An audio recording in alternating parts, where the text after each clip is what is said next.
I'm back. I'm really sorry I haven't been around much to address anyone on Reddit or Instagram, um, or any other mode of communication, really. I've just been spending way too much time trying to figure out what's going on in my life.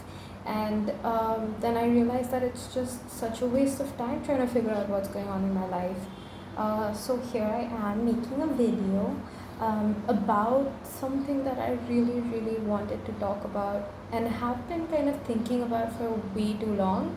And I haven't sort of moved in that direction um, to make this video, but like I've really been faced by this. Um, I've actually only in theory been faced by this online, and I didn't know if it was real or if I was like just sort of, I do have a sadness bias, so I couldn't quite tell if it was a real issue or if it's like or if it's something that I'm just romanticizing the sadness of it all. But the topic is actually male loneliness, and like I said, I've only known about it in theory, but I really, really was faced by it over the last like week and a half of me being on a trip with one of my friends who I didn't really know was quite this lonely. And frankly, I didn't know him very well, but like, yeah, I mean, it's worth discussing, and I don't want to make him feel like sort of a specimen that I was studying, but it was fucking shocking. It was so jarring um, to see how sad he was. But yeah, I think I'll give you guys a little bit of context. I actually met this guy.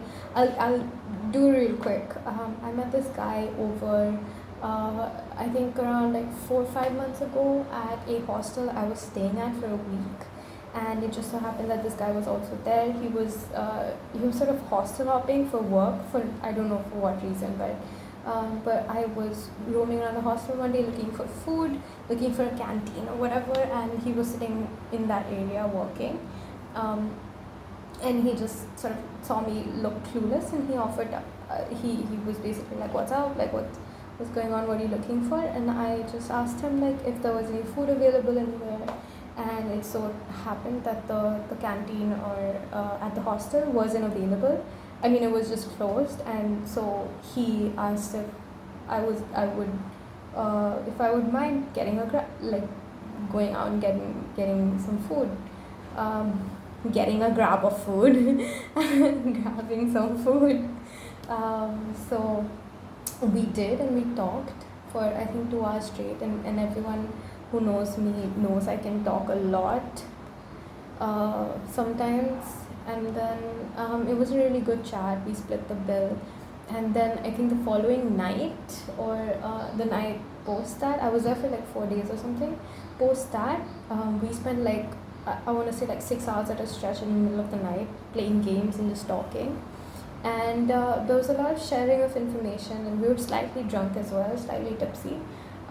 So there was no filters going on with me, and I was telling him about my ex and like all of whatever I was going through at the time, and I didn't realize that maybe it was a bit oversharing from my end, and maybe there was like some issues there. I should have, in hindsight, I should have been a bit more, um, held my tongue a little bit more. But I wasn't really thinking that, like, I don't believe in constantly holding my tongue and like not having like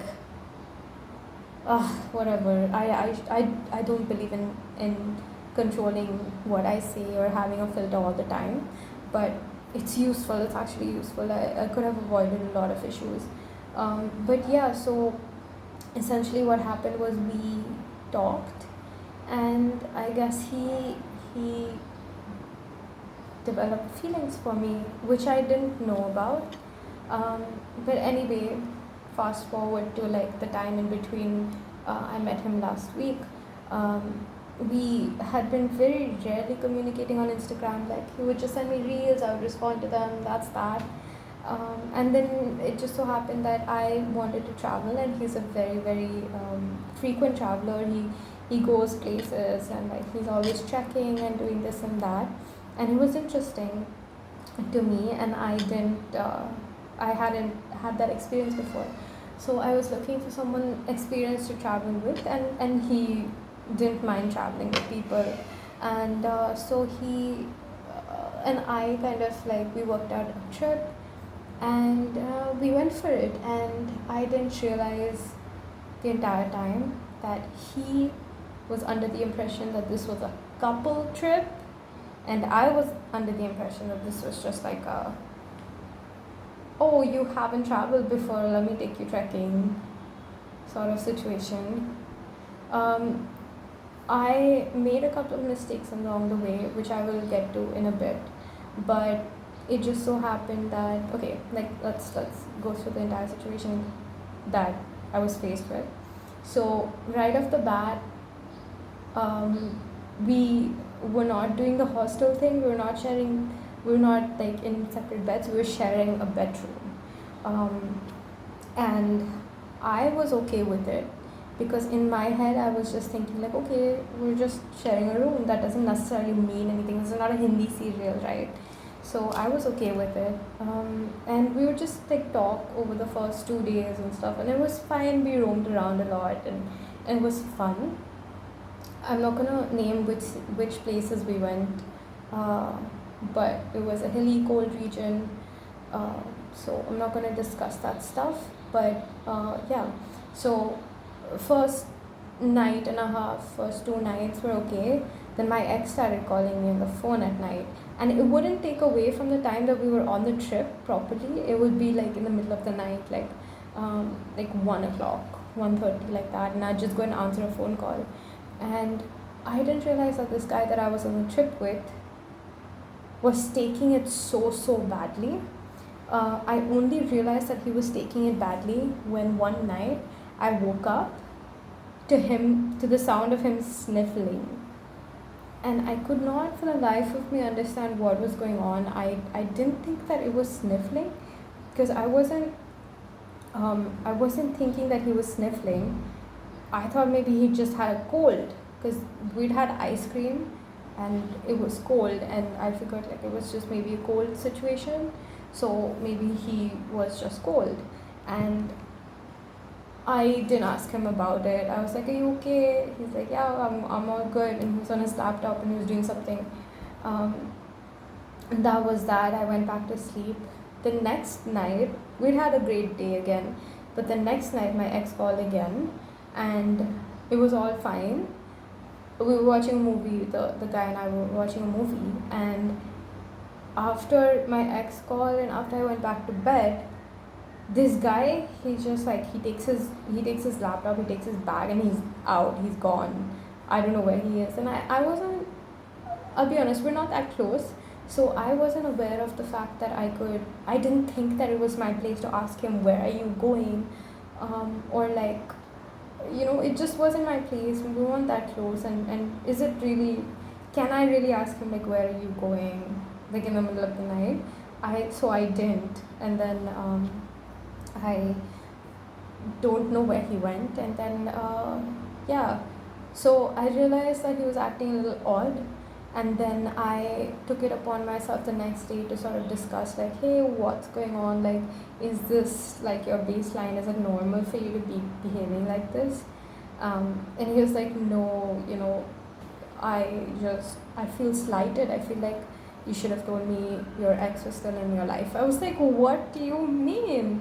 We literally, up until this point, had no discussion of any sort of intimacy or romance or anything. For me to have to clarify to someone that, I don't know, like, essentially what happened was he came into this entire trip with the assumption that something was going to happen. And the last bit of information that he had about me and my relationship was that I just had a breakup. I'd just broken up with my boyfriend, and that was it. Which was like 3 weeks ago or something like that.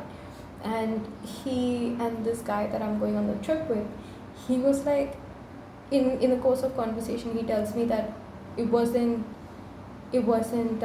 acceptable for me to straight up ask you if you wanted to be with me, because it would be rude. Um, and I was like, okay, but you were thinking that in the trip, right?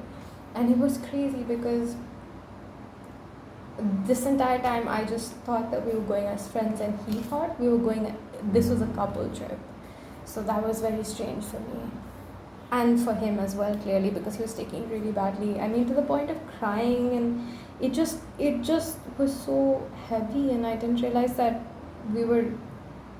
I was actively hurting him. But yeah, that's what happened. And then towards the end of the trip, we talked a lot about a lot of things, and then we did separate to two different rooms eventually. But I wanted to know, like, where was this communication gap that we were not being able to really meet each other, and know exactly where the other was. And I found out later on in conversation that this guy has had little to no communication with girls, um, in a friendship way and also in a relationship way. And so he didn't have this like mental library of social communication to draw from when it came to him and me. So he was entering this with the sole understanding. The only thing that he took from this was that we are in this sort of romantic thing. And since I have had this like vast variety of like social communication, it could stem from like teacher student roles, uncle niece roles, friends, romantic connections, acquaintances, etc., etc. So that I've had like this whole like vast library of interaction with males, for me to not just default to okay, this is a romantic relationship, as opposed to this is a romantic dynamic, as opposed to what his case was. He literally had very, very little communication, and he was in fact so lonely that despite having this communication, this conversation with me, he very timidly asked me, do you mind if I just cuddle you at night? And I said okay, because I didn't really I don't know, I guess I felt a little bit bad for him, but I wanted to also figure out like how I felt about it, so I did allow him to. And he timidly put his arm around my back when we were sleeping. Like I was sleeping on my stomach, and he put his arm around me, and it was nice-ish. And I realized he valued that physical exchange so much that he was willing to knowingly, like, knowing that there wasn't much that I was going to give him beyond that. He was okay with accepting the scraps of physical contact that I was giving him, and I'm shocked, honestly. And shocked not in a way that like, how could he, oh my god, he's so pathetic and how could he do that, but shocked in the sense that he's a fully functioning, intelligent adult man. And what are we as a society doing wrong? Clearly there must be something that we're doing wrong, because a human doesn't deserve to be this lonely. I think I will discuss this further in future videos, but this is it. If you find that I've treated this entire situation with insensitivity or anything of the sort, please feel free to let me know, because I'm quite confused about it myself. I don't really know what to make of it. But if you do, yeah. Thank you, I guess. I hope to be more active on the internet, so we'll see. Alright, well, take care, bye.